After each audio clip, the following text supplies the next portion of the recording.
Welcome to Arifu Video. Selamat menyaksikan.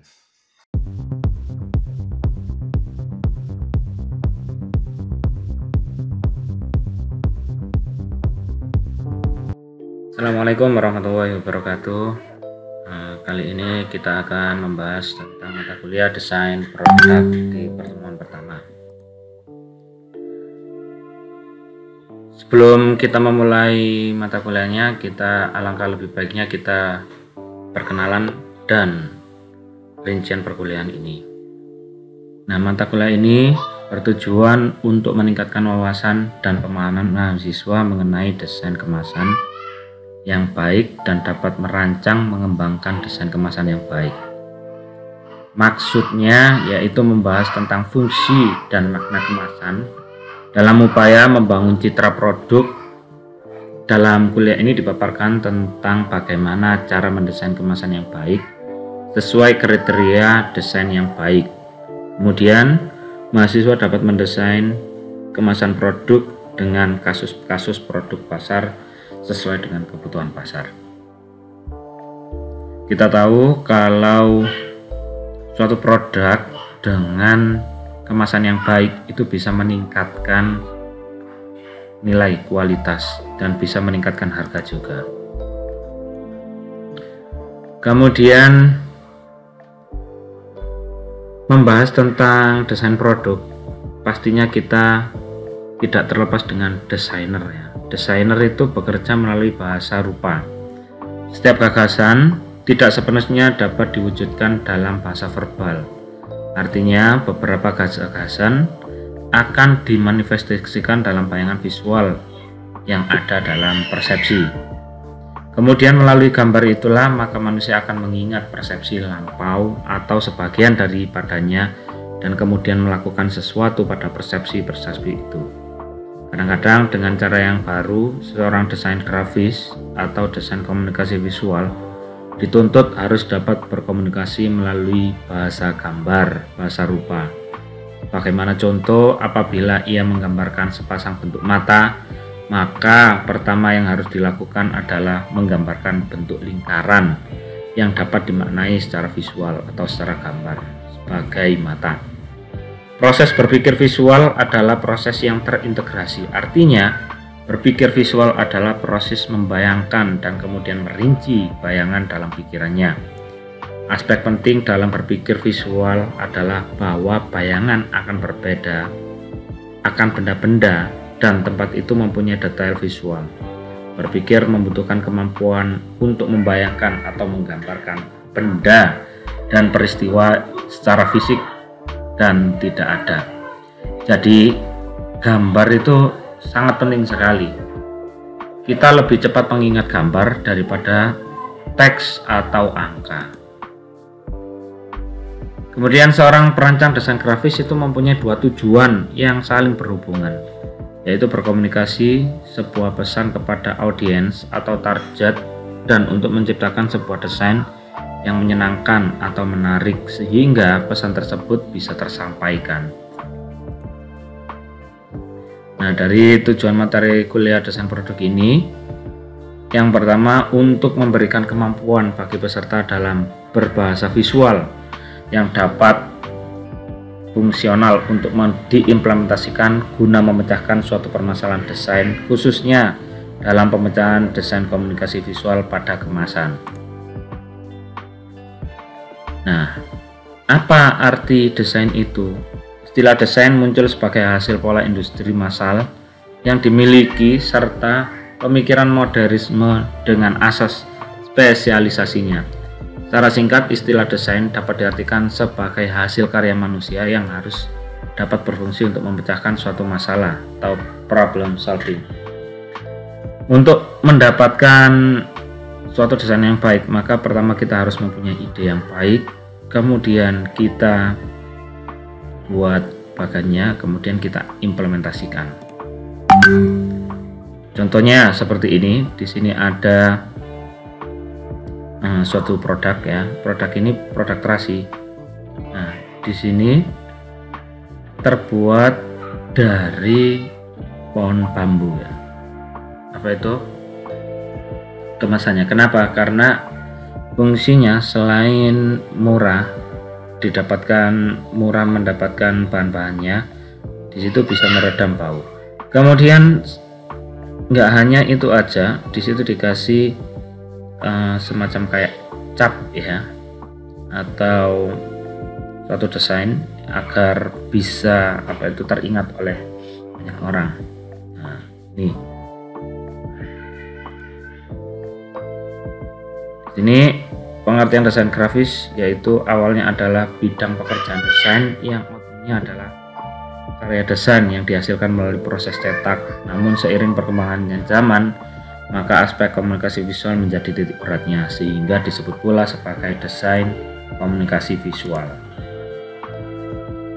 Nah, di desain komunikasi visual ini merupakan fenomena baru dalam budaya modern yang serba visual.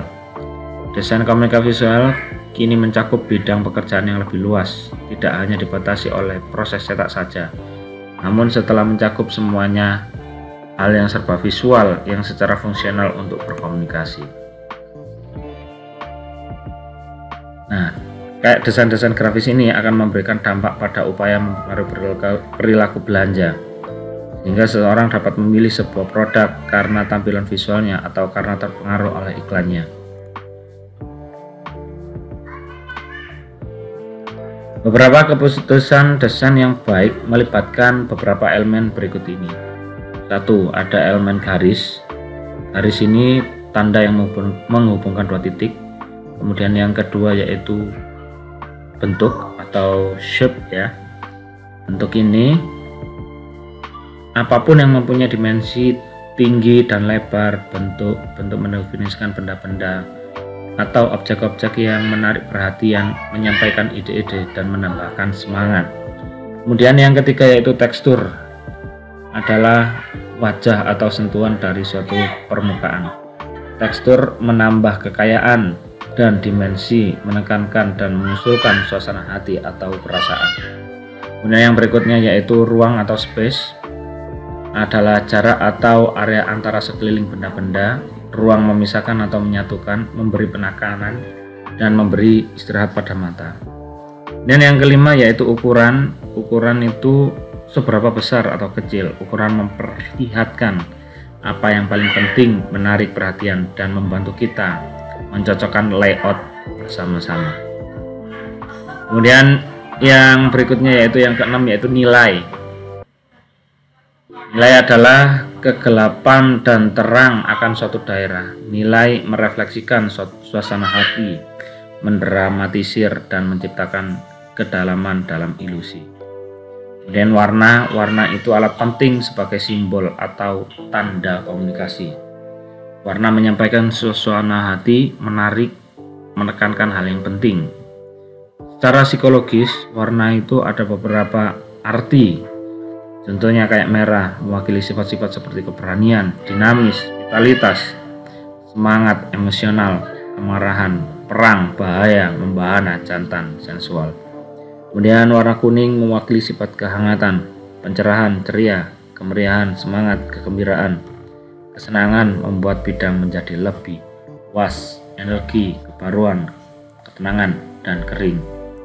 Kemudian untuk warna biru ini mempunyai arti menjadikan kesejukan, dingin, tenang, kesunyian, irama, sendu, melankolis, ilmu pengetahuan, dan teknologi.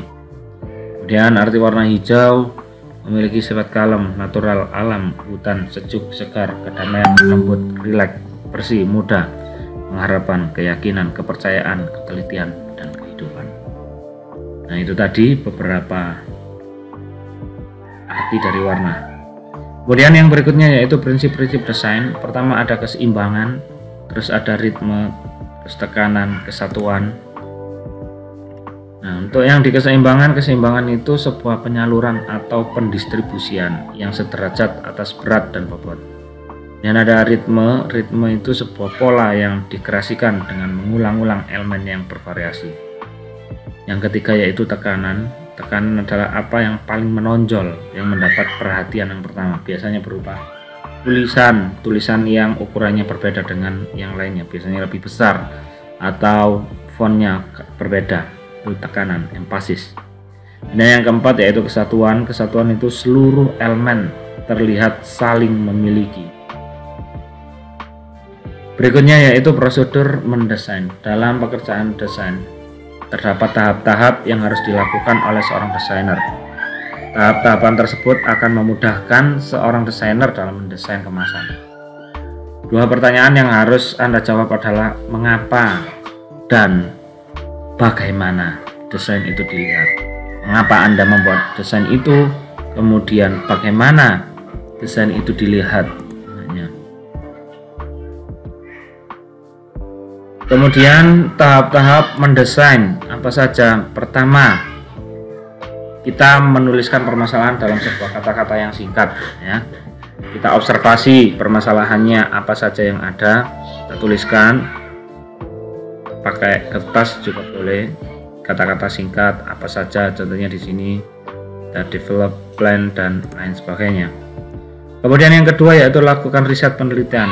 Anda dapat mencari data di perpustakaan, foto, jenis material. Anda juga dapat tuliskan pada buku ide mengenai hal-hal yang Anda tahu. Beberapa gambar-gambar desain yang Anda kumpulkan tersebut bukan untuk dijiplak, melainkan hanya untuk inspirasi. Kalau istilah bahasanya yaitu ada ATM, yaitu amati, tiru, modifikasi. Gitu. Kita boleh meniru, cuman nggak boleh niru plak. Yang ketiga yaitu duduk dan berpikir saja tidaklah cukup, maka buatlah gambar-gambar. Jangan Anda pikirkan sketsa Anda jelek atau bagus, yang penting Anda gambar dulu. Nah, nanti urusan lainnya dipikir belakangan. Buat sebanyak-banyaknya ide kreatif, semakin banyak ide kreatif semakin bagus juga untuk pemilihannya. Kemudian yang tahap keempat yaitu pilih 3 sketsa thumbnail, wujudkan dalam sketsa kasar dulu atau desain kasar, sketsa yang kasar. Sketsa kasar dapat dibuat dengan teknik pewarnaan, bisa pakai marker, pensil warna dan sebagainya. Nah, yang kelima yaitu pilih salah satu dari sketsa kasar tersebut dan wujudkan dalam sketsa jadi. Nah, seperti ini kita buatkan mockup ya, yang menjelaskan wujud 3 dimensinya. Dan yang berikutnya yaitu layout ya, atau tampilan. Layout ini dalam pekerjaan mendesain dikenal istilah layout, yakni susunan huruf atau aksara yang diberi visual meliputi foto, ilustrasi atau gambar-gambar. Nah, layout ini merupakan pengaturan yang dilakukan pada buku, majalah kemasan atau bentuk publikasi lainnya, sehingga teks dan ilusi sesuai dengan bentuk. Terus menata letak berarti meramu seluruh aspek grafis meliputi warna, bentuk, merek, ilustrasi, tipografi menjadi suatu kesatuan yang baru, disusun dan ditempatkan pada halaman kemasan secara utuh dan terpadu. Contohnya yang seperti ini adalah layout suatu kemasan produk seperti ini. Kemudian 6 butir pertimbangan bagi pengembangan tata letak sebuah penataan visual kemasan. Ini tadi sudah kita bahas ya, antara keseimbangan, titik pandang, lawanan, kemudian perbandingan, alunan pirsa, kesatuan. Lantas bagaimana agar kita sukses dalam menata grafis sebuah kemasan? Beberapa pertanyaan yang harus dijawab sebelum kita memulai pekerjaan tersebut adalah ini, kita bisa memanfaatkan 5W1H, yaitu ada who, what, how, what, where. Artinya who itu siapa prospek yang akan melihat atau membaca. Misalnya ada anak-anak, berbeda dengan orang dewasa atau remaja. Kemudian what, apa style yang tepat digunakan untuk prospek. Kemudian yang how, bagaimana menarik perhatian prospeknya tersebut. Kemudian yang what, apa maksud kemasan tersebut. Kemudian ada where, di mana hal tersebut akan dilihat, misalnya di tempat-tempat keramaian atau di tempat yang biasanya dikunjungi orang.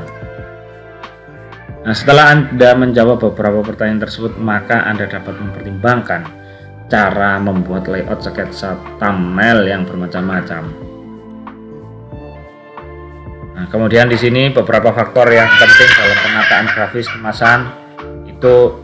Di sini saya merangkum ada 3, yaitu apa pesan utama, tahu informasi yang akan dikomunikasikan, kemudian elemen mana yang harus ditonjolkan agar tampak menarik, kemudian yang ketiga yaitu elemen mana yang paling penting. Nah, ini dari kesimpulan dari grafis kemasan tadi. Saya kira cukup sekian. Wallahu muwaffiq ila aqwamit thoriq. Wassalamualaikum warahmatullahi wabarakatuh.